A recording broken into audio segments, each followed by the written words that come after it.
Good morning दोस्तों, welcome to my channel. और हम पढ़ रहे थे जहांगीर के बारे में। ठीक है, मुगल काल चल रहा है पूरा। मुगल में हम पढ़ रहे हैं जहांगीर के बारे में। तो जहांगीर का थोड़ा सा रिवाइज करते हैं। एक सेकेंड।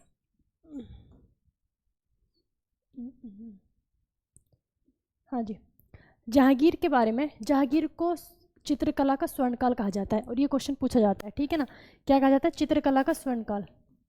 जहांगीर के टाइम को चित्रकला का स्वर्णकाल। ठीक, जागीर ने ही कहा था कि अगर एक कोई पेंटिंग, कोई चित्र 8-10 अलग अलग चित्रकारों ने बनाया हो, मतलब आँख किसी और ने, होठ किसी और ने, तो मैं देखकर बता दूंगा कि कौन सी चीज़ किस चित्रकार ने बनाई है। ठीक है ना, तो चित्रकला का स्वर्णकाल किसको कहा जाता है? जहांगीर के टाइम को। क्लियर? जहांगीर का जन्म 1569 में हुआ था। कब हुआ था? 1569 में। ठीक, और जहांगीर के बारे में कुछ ज़्यादा नहीं पढ़ना आपको, जितना मैंने पढ़ा उसको कवर कर लो, बस वही काफ़ी है। ठीक है, बस थोड़ा सा रिवाइज कर रहे हैं, क्या क्या चीज़ें बताई थी, कुछ रह गए हो तो वो बता देंगे। ठीक, तो जहांगीर के टाइम पे ये हो गया। जहांगीर का जन्म, जहांगीर की माँ का नाम क्या था? मरियम उज जमानी, यानी कि जोधाबाई। ठीक है, और पिता का नाम क्या? अकबर। जहांगीर के बचपन का नाम क्या था? सलीम। बचपन का नाम क्या था? सलीम। ठीक है, जहांगीर के टाइम पे 1606 में, 1606 ईस्वी में, 1605 से देखो, जन्म तो 1569 में हुआ था और कार्यकाल चला इसका 1605 से लेकर 1627। ठीक है ना, 1605 से लेकर 1627। 1606 में ही इसके बेटे खुसरो ने विद्रोह कर दिया था। जहांगीर के बेटे खुसरो ने, ठीक है, खुसरो ने विद्रोह कर दिया था और उनका साथ दिया था किसने? गुरु अर्जुन देव ने। सिखों के 5वें गुरु थे। इस वजह से जहांगीर ने गुरु अर्जुन देव को फांसी लगा दी और खुसरो को भी मरवा दिया। ठीक है ना, ये हो गया। दूसरा, ये क्वेश्चन पूछा जाता है कि गुरु अर्जुन देव को किसने मरवाया था, फिर किससे उनका विवाद था। ठीक, और 1606 में क्या हुआ? एक तो कांधार अलग हो गया। ठीक है ना, कांधार अलग हो गया। और दूसरी चीज हमने पढ़ा था, अर्जुन देव मतलब खुसरो का, अर्जुन देव और खुसरो। ठीक, इनका ये हो गया। इसके बाद 1608 में ब्रिटेन के शासक कौन थे? जेम्स प्रथम। ब्रिटेन के शासक कौन थे? जेम्स प्रथम। जेम्स प्रथम ने किसको भेजा? जेम्स प्रथम। जेम्स प्रथम ने अपना पत्र लेकर, एक संदेश लेकर किसको भेजा था? कैप्टन हॉकिंस को। कैप्टन हॉकिंस को। ठीक, तो ये जो पत्र था ये किसके नाम पर था? ये था अकबर के नाम पर। अकबर के नाम पर। और कैप्टन हॉकिंस जो था, इसको फारसी लैंग्वेज आती थी, इसने फारसी में ही बात की, तो इसकी विद्वानों को देखते हुए जहांगीर ने इसको किसकी उपाधि दी थी? इंग्लिश खान की। इंग्लिश खान की उपाधि दी थी। ठीक, 1608 में आया, इसके बाद 1615 में आया। फिर जेम्स प्रथम ने क्या भेजा? दूसरा भेजा। ठीक है, दूसरा आदमी को भेजा। तो इन्हें चाहिए क्या था? इन्हें व्यापारिक छूट चाहिए थी। तो इस बार किसको भेजा? टॉमस रो को। Sir Thomas Roe. Thomas Roe को भेजा। अब टॉमस रो ने फारसी में बात की, बट ऐसा तो नहीं है कि सब कोई, हर फारसी बोलने वालों को इंग्लिश खान की उपाधि मिलेगी। क्लियर? तो ये हो गया। फिर टॉमस रो जो पत्र लेकर आया वो किसके नाम पर था? जहांगीर के नाम पर था। तो इस बार ब्रिटिशर्स को व्यापारिक छूट मिल गई। तो ये बहुत इंपॉर्टेंट है कि पहले दो कौन थे अंग्रेज जो भारत में आए थे? कैप्टन हॉकिंस और दूसरा टॉमस रो। कैप्टन हॉकिंस और टॉमस रो। कैप्टन हॉकिंस और टॉमस रो थे। ठीक है, इसके बाद और दूसरा क्वेश्चन क्या पूछा जाएगा कि व्यापारिक छूट किसके टाइम पे मिली थी? तो जहांगीर के टाइम पे मिली थी। ठीक, इतना हमने पढ़ चुके हैं पहले से। और देखो, फिर इसके बाद क्या होता है? 1615 में ही, 1615 में ही अफगान अलग हो गया। अफगान नहीं, अफगान शाहजहां के टाइम पर अलग हुआ। अफगान शाहजहां के टाइम पर अलग हुआ। 1615 में ही इसने एक अभियान चलाया, चित्तौड़ अभियान। क्या चलाया? चित्तौड़ अभियान। चित्तौड़ अभियान बहुत इंपॉर्टेंट है क्योंकि चित्तौड़ अभियान आपने अकबर के टाइम पे पढ़ा है। चित्तौड़ अभियान आपने अकबर के टाइम पे पढ़ा था। एक सेकेंड।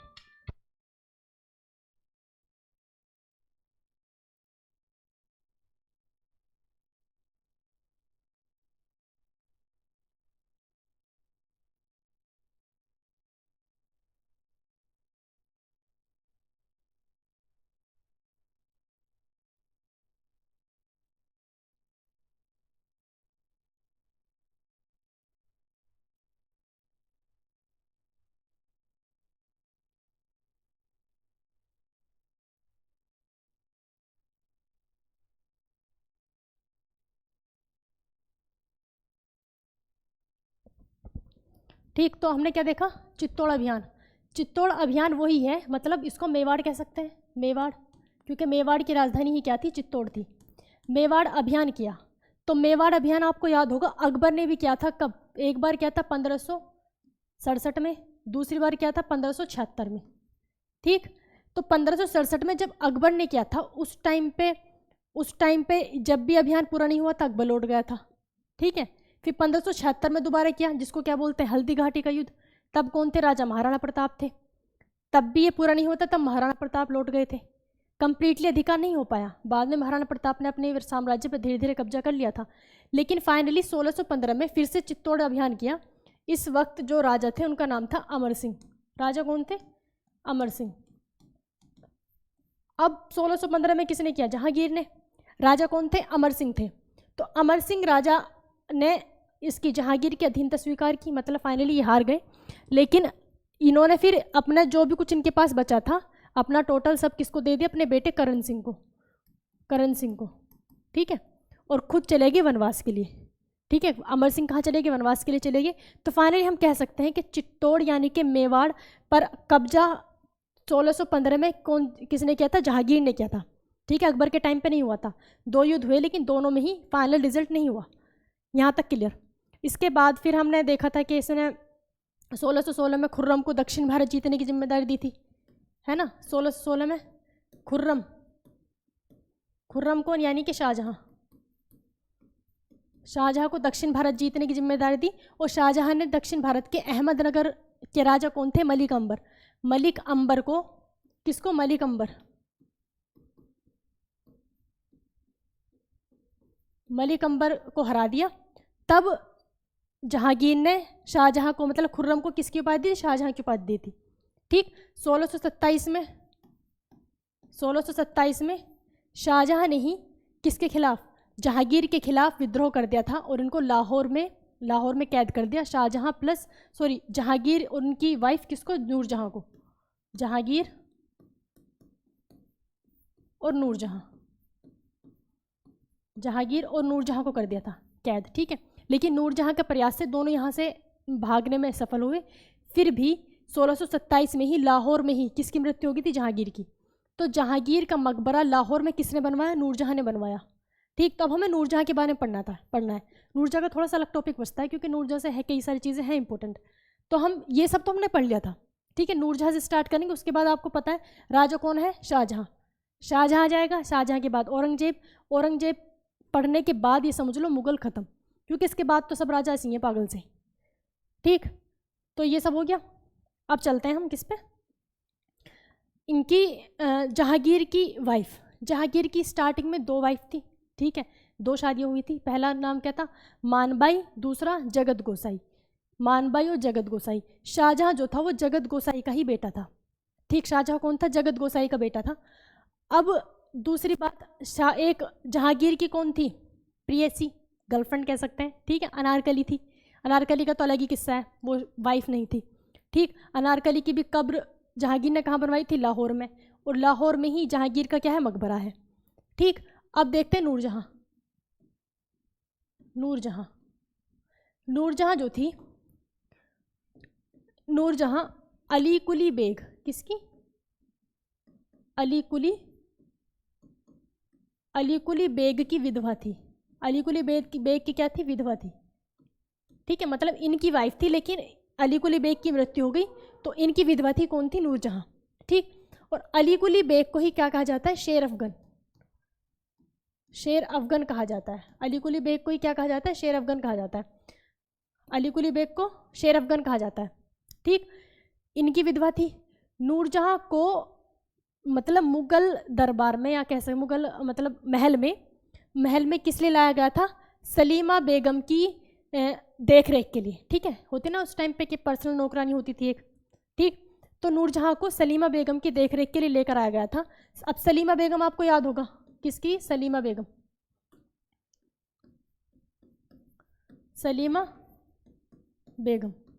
ठीक है, अब सलीमा बेगम कौन थी, सलीमा बेगम आपको याद होगा कौन थी, जो वो थे बैरम खान। जब बैरम खान की मृत्यु होगी 1560 में, ठीक है, याद है ना, तिलवाड़ा का युद्ध, 1560 में बैरम खान की मृत्यु हो गई।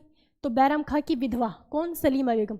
सलीमा बेगम से अकबर ने सांकेतिक निकाह किया था, मतलब एजो ने सिर्फ महारानी का दर्जा देने के लिए।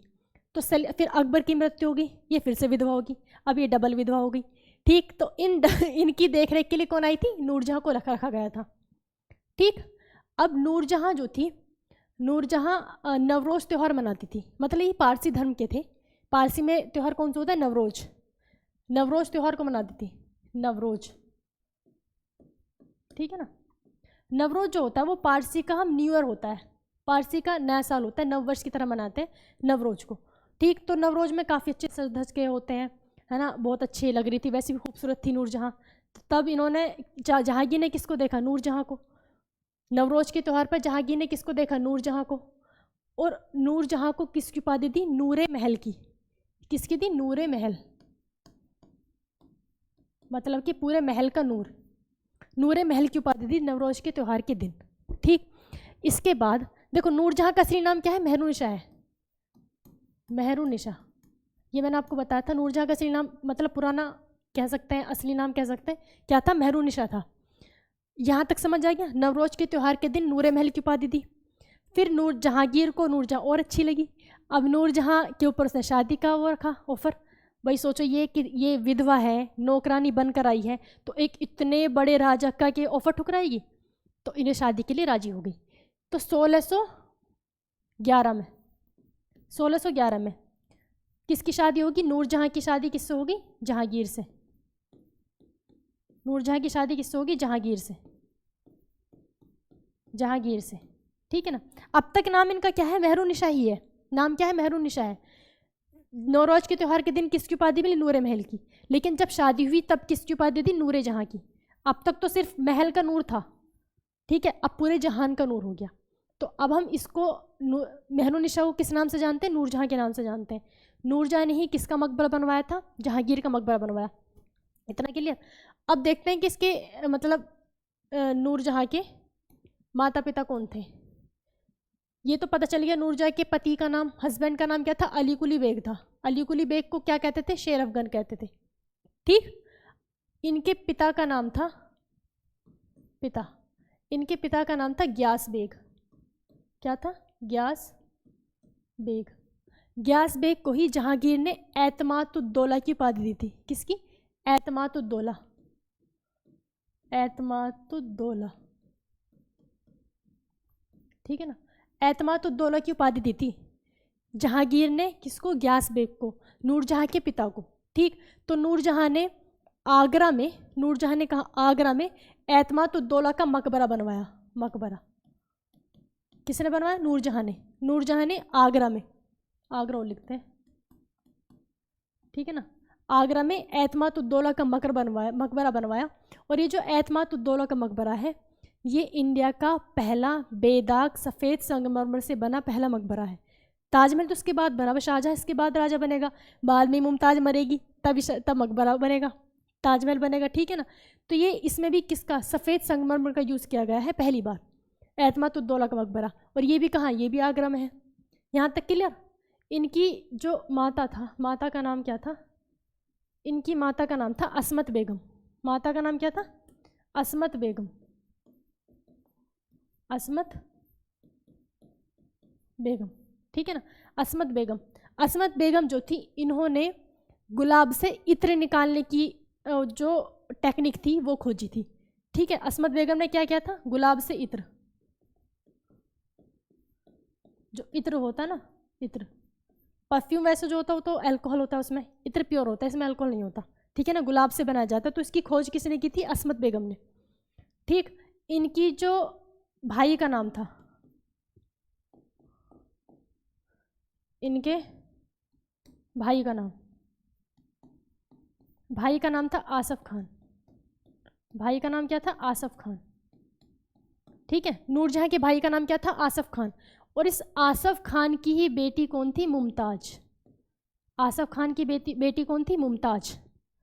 तो ये क्या होगी? इसकी भतीजी होगी, नूरजहाँ के भाई की बेटी इसकी भतीजी होगी। और मुमताज की शादी किससे हुई? शाहजहाँ से, ये तो आपको पता है।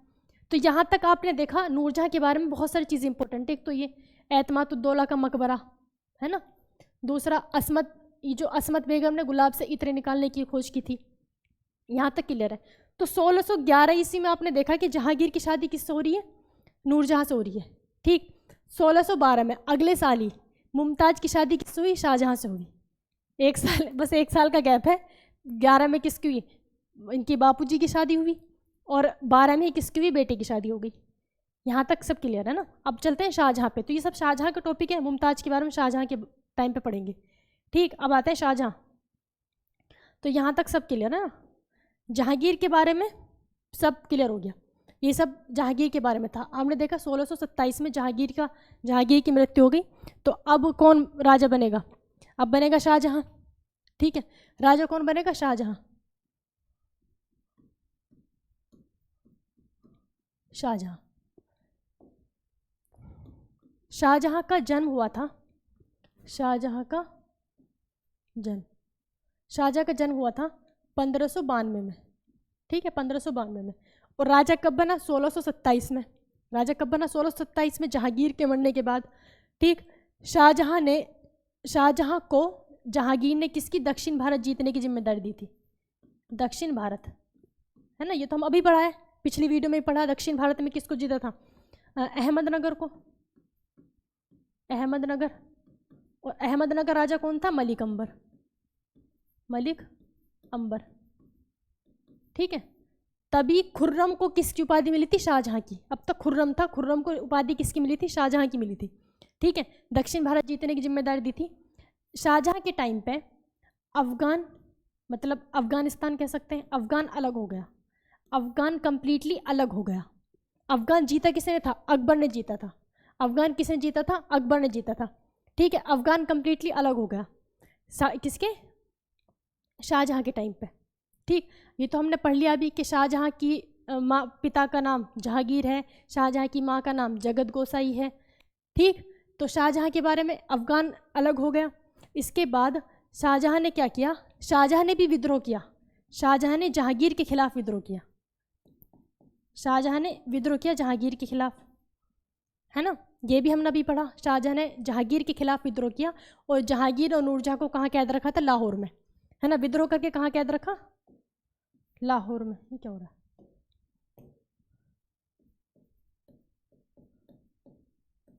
कहाँ कैद रखा था? लाहौर में। ठीक। विद्रोह करके कहाँ कैद रखा था? लाहौर में। इसके टाइम पे, शाहजहाँ के टाइम पे, शाहजहाँ का पुर्तगालियों से भी विद्रोह था, पुर्तगालियों से विवाद था। पुर्तगाली से क्या था? विवाद था, थोड़ा बहुत झड़प हुई थी, पुर्तगालियों से विवाद था। दूसरा, जो सिख के गुरु हैं, गुरु हरगोविंद से भी शाहजहाँ की झड़प थी, उनसे थोड़ा बहुत विवाद हुआ था, क्योंकि इससे पहले गुरु अर्जुन देव की थी। गुरु अर्जुन देव को तो फांसी की लगा दी थी, किसने? जहांगीर ने। ठीक, यहाँ तक क्लियर। इसके बाद जो शाहजहाँ ने दक्षिण भारत की जिम्मेदारी किसको दी? दक्षिण भारत जीतने की जिम्मेदारी किसको दी थी? औरंगजेब को। दक्षिण भारत जीतने की जिम्मेदारी किसको दी थी? औरंगजेब को दी थी। ठीक है, दक्षिण भारत जीतने की जिम्मेदारी औरंगजेब को दी थी।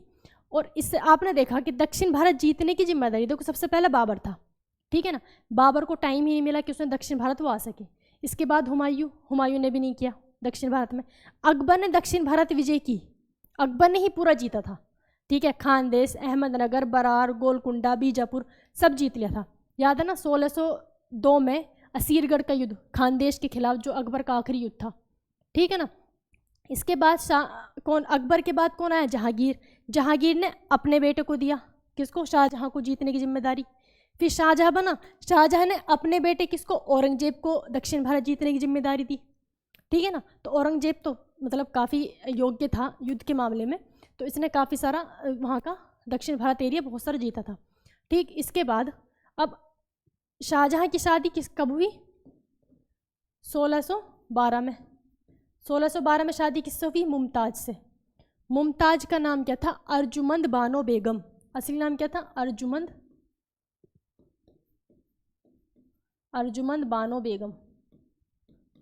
बानो बेगम। ठीक है, इसी को शाहजहाँ ने किसकी उपाधि दी थी? मुमताज महल की। मुमताज महल, ठीक है ना? मुमताज महल की उपाधि दी थी शाहजहाँ ने। शाहजहाँ ने अर्जुमंद बानो बेगम को मुमताज़ महल की उपाधि दी थी। और मुमताज़ महल कौन थी? आसफ़ खान की बेटी थी, नूरजहाँ की भतीजी थी। ठीक है ना, नूरजहाँ की भतीजी थी, आसफ़ खान की बेटी थी। अब अर्जुमंद बानो बेगम जो थी, मतलब कि शाहजहाँ और इसके मुमताज़ के, इनके 14 लड़के थे। कितने? 14 लड़के हुए, 14 लड़के हुए। और 14वें लड़के को जन्म देते हुए मुमताज़ की मृत्यु हुई थी। सोचो, कंटिन्यू। ठीक है ना, 14 लड़के हुए थे और 14वें बेटे को जन्म देते हुए ही मुमताज़ की मृत्यु हो गई। जब इसमें से भी 14 में से भी 7 तो मर गए, 7 बचे। 14 में से 7 मर गए और 7 बचे, तो क्या ज़रूरत थी 14 पैदा करने की? ठीक है ना, 7 ही कर लेते। ठीक, कितने लड़के हुए थे? 14 लड़के हुए थे। 14 में से 7 की मृत्यु होगी, 7 बचे। यहाँ तक क्लियर। अब इसने जो किया शाहजहाँ ने, शाहजहाँ के टाइम पे ज़्यादा युद्ध वगैरह कुछ नहीं हुआ।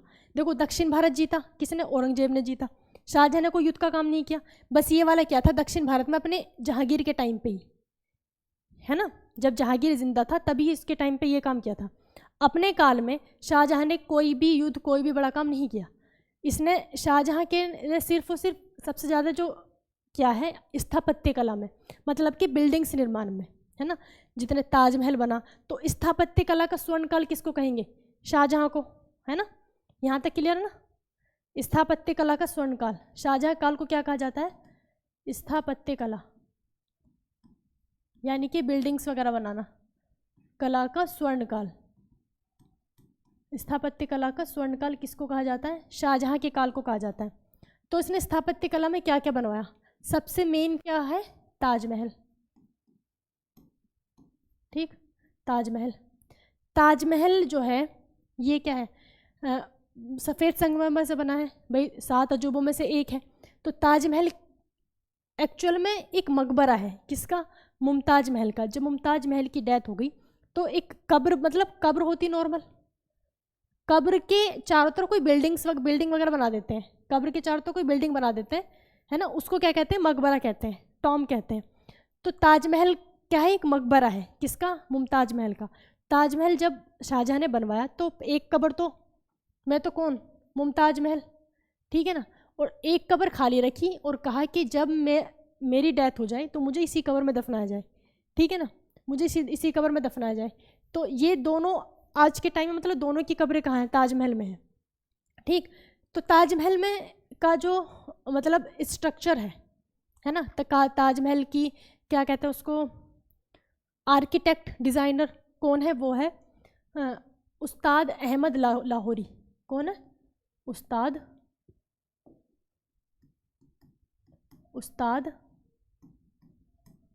अहमद लाहौरी, ठीक है ना। ये ताजमहल के डिज़ाइनर है।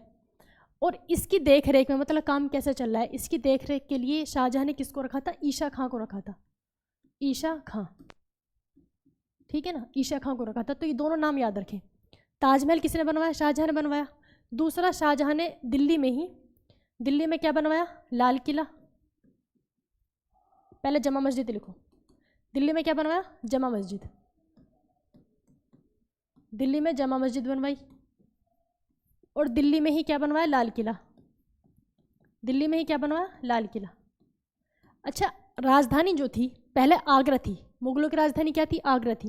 पहले अकबर के टाइम पर अकबर कहाँ ले गया था? फतेहपुर सीकरी, है ना। लेकिन फतेहपुर सीकरी में सफल नहीं हो पाया, तो अब राजधानी क्या थी? आगरा थी। और शाहजहाँ आगरा से राजधानी कहाँ ले गया था? दिल्ली ले गया था। आगरा से दिल्ली ले गया था। अब दिल्ली ले गया तो दिल्ली में ही सारी चीज़ें बनवाई है, ठीक। लाल किला जो है, लाल किले में एक तो जगह है दीवाने आम, ये अलग अलग पूछता है दीवाने आम किसने बनवाया, दीवाने खास किसने बनवाया। ये लाल किले के अंदर है। लाल किले के अंदर क्या है? एक तो दीवाने आम, दूसरा है दीवाने खास। ये कह सकते हैं एक हॉल है ना, एक हॉल है बड़े बड़े जहाँ पे मीटिंग्स होती थी। तो दीवाने आम तो हो गया आम लोगों के लिए, नॉर्मल मीटिंग हो रही है। लेकिन अगर कोई बड़े बड़े राजा आ रहे हैं, है ना, तो उनके खास जगह चाहिए, तो उनकी मीटिंग्स कहाँ होंगी? दीवाने खास में, ठीक। लाल किले में ही इसने मयूर सिंहासन बनवाया। मयूर सिंहासन, लाल किले में ही क्या बनवाया? मयूर सिंहासन बनवाया। मयूर सिंहासन, मयूर मतलब कि मोर, तो वो जो सिंहासन था काफ़ी ऊंचाई उसकी काफ़ी थी, 3-4 सीढ़ी के बाद उस पर बैठा जाता था, ठीक। और पीछे से उसका ना मोर के पंख जैसा वो था, मतलब पीछे से उसका स्ट्रक्चर, ठीक है। तो मयूर सिंहासन बनवाया, और मयूर सिंहासन में पीछे ऊपर अपने सर के ऊपर है ना क्या लगवाया, कोहिनूर हीरा,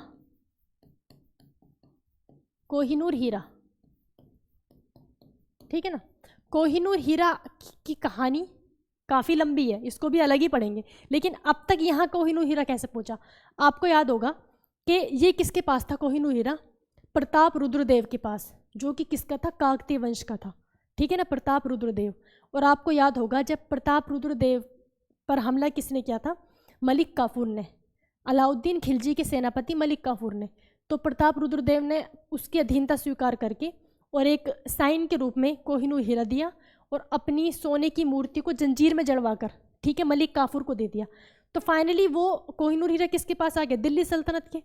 तो ऐसी ही मतलब जितनी डायनेस्टी, जितने वंश चेंज हो रहे हैं, ऐसे ही वो चलता जा रहा है। अब दिल्ली सल्तनत के बाद कौन आया, मुगल आया, तो मुगलों में भी वो कंटिन्यू ऐसे ही चलता जा रहा है, ठीक है ना, मुगलों में भी कंटिन्यू चलता जा रहा है। तो इसने कोहिनूर हीरा कहाँ लगवा दिया, मयूर सिंहासन पर। मयूर सिंहासन पर बैठने वाला आखिरी राजा कौन था, मयूर सिंहासन पर बैठने वाला आखिरी राजा था मोहम्मद शाह, मोहम्मद शाह, ठीक है ना, मोहम्मद शाह। इसको रंगीला बादशाह भी कहते हैं। ये सारे क्वेश्चन पूछे जाते हैं, मयूर सिंहासन पर बैठने वाला आखिरी राजा कौन था, मोहम्मद शाह था, मुगल ही है ये भी, कभी सोचो कहाँ से आ गया, ठीक है ना, मोहम्मद शाह था। इसको रंगीला बादशाह भी कहते हैं। तो पूरा नाम मोहम्मद शाह रंगीला। मोहम्मद शाह के टाइम पर नादिर शाह आया, तो वो सब कुछ लूट के ले गया, इसको कोहिनूर हीरा भी को उखाड़ के ले गया। तो इस वजह से मयूर सिंहासन को भी ले गया वो। तो मयूर सिंहासन पर बैठने वाला आखिरी राजा कौन बना, मोहम्मद शाह बना।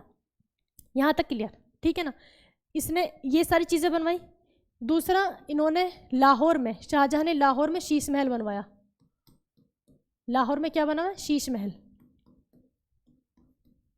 लाहौर में शीश महल, ठीक। और जो अकबर ने आगरा का लाल किला बनवाया है, लाल किले दो हैं, एक तो दिल्ली में होगी तो सबको पता है, ठीक है ना, दिल्ली का लाल किला सब जानते हैं।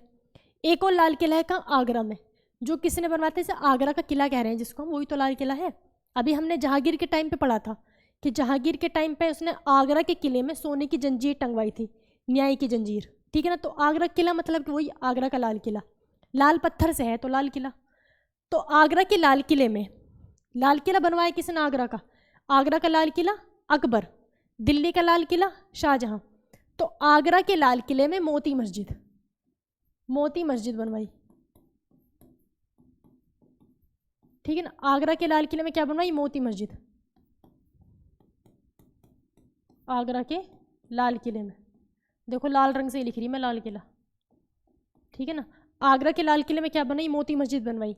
ये मोती मस्जिद भी ना बड़ी कॉम्प्लिकेटेड सी है, इसको आप यहीं समझ लो, बाद में इसको नहीं छोड़ रही।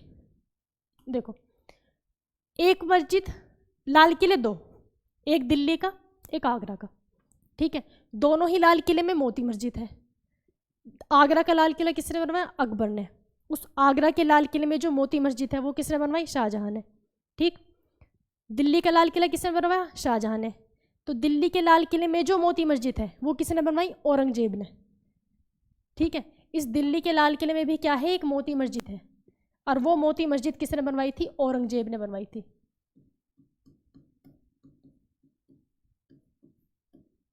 ठीक। तो मोती मस्जिद से कॉन्सेप्ट क्लियर है। इसने, शाहजहाँ ने एक मस्जिद बनवाई दिल्ली में, जमा मस्जिद, ठीक है ना, एक मस्जिद बनवाई आगरा के लाल किले में, मोती मस्जिद, ठीक।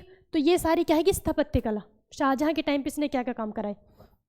अब शाहजहाँ की तो होगी स्थापत्य कला के बारे में। शाहजहाँ का भी क्या होता है, विद्रोह। शाहजहाँ का विद्रोह कौन करेगा, शाहजहाँ का बेटा।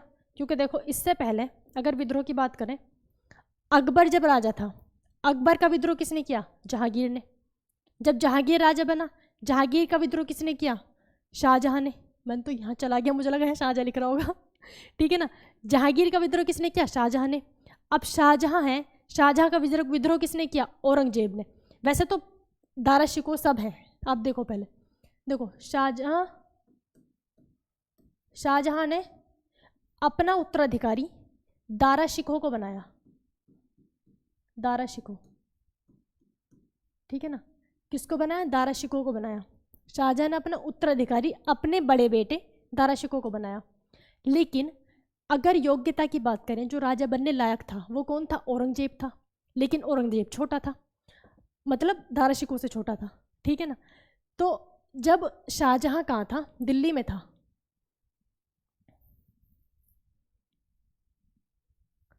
ज़्यादा बेकार ना हो गया?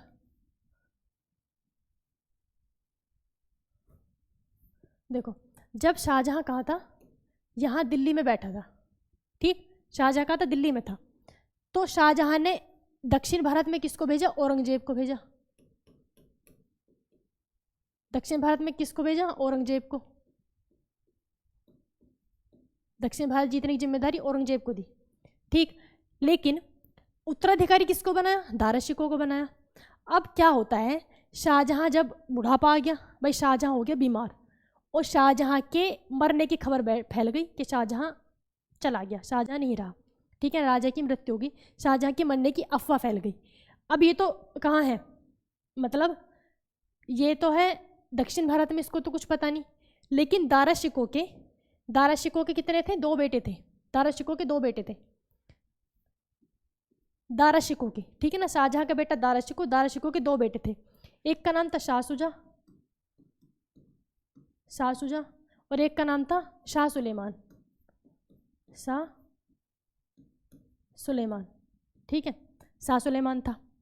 अब औरंगजेब कहाँ है? दक्षिण भारत में। लिख लेता हूँ औरंगजेब, ठीक। तो लड़ाई किस में होनी चाहिए? जब शाहजहां की मरने की खबर फैल गई, शाहजहां मरा नहीं है, जिंदा है अभी, मरने की खबर फैल गई, तो लड़ाई किस में होनी चाहिए? इन दोनों में होनी चाहिए, साम्राज्य के लिए। लेकिन इन दोनों के लड़ने से पहले कौन लड़ गए? ये दोनों लड़ गए। इन्होंने सोचा, ये क्या हिसाब लगा रहे हैं कि जब हमारा दादा तो नहीं रहा, जब पिता मर जाएगा तो हम दोनों में से राजा कौन बनेगा, ठीक है ना। तो लड़ाई किस में हो रही है? शाह सुजा और शाह सुलेमान में, ठीक। फिर इन दोनों की लड़ाई खत्म हुई। फिर औरंगजेब को पता चला कि भाई शाहजहां नहीं रहा, तो औरंगजेब की वाइफ ने बोला कि भाई राजा ये बनेगा, दारा शिकोह आपको बनना चाहिए। तो औरंगजेब ने हमला किस पर किया? दारा शिकोह पर। और औरंगजेब था भी पावरफुल, औरंगजेब ने दारा शिकोह को हरा दिया, ठीक। अब दारा शिकोह को हरा दिया, जैसे ही अपने राज्याभिषेक, फिर पता चला भाई शाहजहां तो जिंदा है, वो तो इनके टाइम पे पता चल गया था। लेकिन जब शाहजहां मर गया तो किन की लड़ाई होती है? दारा शिकोह की और औरंगजेब की। अब औरंगजेब ने दारा शिकोह को हरा दिया, फिर जैसे अपने राज्याभिषेक कराना चाहा, सब चीज़ें तैयार हुई, दारा शिकोह ने इस पर फिर से अपना फिर से विद्रोह कर दिया। तो औरंगजेब ने दारा शिकोह को फिर से हरा दिया, ठीक। औरंगजेब ने दारा शिकोह को फिर से हरा दिया। तो और औरंगजेब ने क्या कर लिया? अपना राज्याभिषेक करा लिया। पहले तो राज्याभिषेक की कोशिश की, नहीं हो पाया, इसने फिर से विद्रोह कर दिया, दोबारा से हरा के फिर राज्याभिषेक करा लिया। अब कंप्लीट राज्याभिषेक करा लिया, अब थोड़े बहुत टाइम हो गया, इसकी पट्टी वट्टी चोट वोट ठीक हो गई, दारा शिकोह ने फिर विद्रोह कर दिया, फिर खड़ा हो गया, राजा मैं ही बनूंगा। औरंगजेब ने तीसरी बार में क्या किया? दारा शिकोह को ख़त्म ही कर दिया, ये काम रह गया, हमें तुझे हरत करेंगे ठीक है ना। तो दारा शिकोह को कंप्लीटली औरंगजेब ने मार दिया। तो ये हमने कितने 4 युद्ध हो गए, एक तो इन दोनों के बीच हुआ और 3 हुए दारा शिकोह और इसके बीच। ये जो 4 युद्ध हैं इनके नाम हैं, एक तो है बहादुरपुर का युद्ध, बहादुरपुर का युद्ध, एक है घरमट का युद्ध,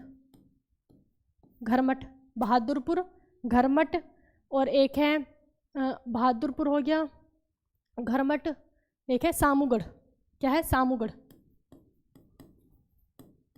सामूगढ़।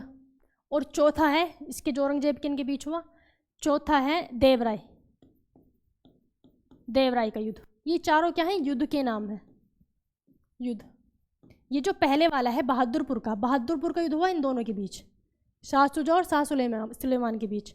ये तीनों हुए इन दोनों के बीच, पहला घरमट, दूसरा सामूगढ़, तीसरा देवराय, ठीक।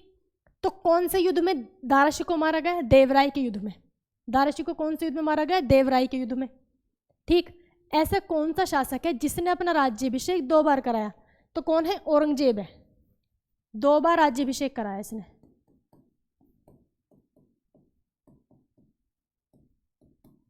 2 बार राज्याभिषेक कराने वाला मुगल बादशाह कौन है? औरंगजेब है। ठीक, तो ये हो गया किसका? इसको कहते हैं हम शाहजहाँ के उत्तराधिकारियों के युद्ध। शाहजहाँ के उत्तराधिकारी के युद्ध कितने हुए? 4 हुए। ये कोई ट्रिक बना लो, वैसे याद नहीं होंगे। बाघ देव, बाघ शाम को देव, कुछ इस तरह से बना लो। बाघ सा देव, बाघ सा देव, हाँ कुछ इस तरह से ना, कोई भी ट्रिक बना लो उनको और ट्रिक बना के इसको याद कर लो। ठीक है ना, चारों सीक्वेंस है। पहला इन दोनों के बीच, तीसरा 3 इन दोनों के बीच, औरंगजेब और दाराशिकोह। ठीक, अब हमने पूरा शाहजहाँ पढ़ लिया। अगला शासक कौन बनेगा हमारा? औरंगजेब बनेगा। अगला शासक कौन? औरंगजेब। औरंगजेब के बारे में पढ़ के समझ लो मुगल कंप्लीट। फिर उसके बाद बस 2 क्लास में हो जाएंगे सारे 1857 तक जितने राजा बने सब, मोहम्मद शाह और ये सब बहादुर शाह, सारे ख़त्म कर देंगे। इसके बाद 1-2 क्लास होगी आपकी जिसमें हम इनकी जो मतलब सबको एक साथ करके पढ़ लेंगे। जैसे एक बार में सबके जो इनके नाम हैं लंबे लंबे, वो जहीरुद्दीन मोहम्मद बाबर, है ना, नसरुद्दीन मोहम्मद हुमायूं, इस तरह से सारे नाम पढ़ लेंगे, है ना। तो ये होगी 1-2 क्लास इन सब की हो जाएगी, मतलब एक तरह से स्टैटिक की तरह ना, स्टैटिक जी के पढ़ते हैं जैसे। तो शाहजहाँ पढ़ लिया।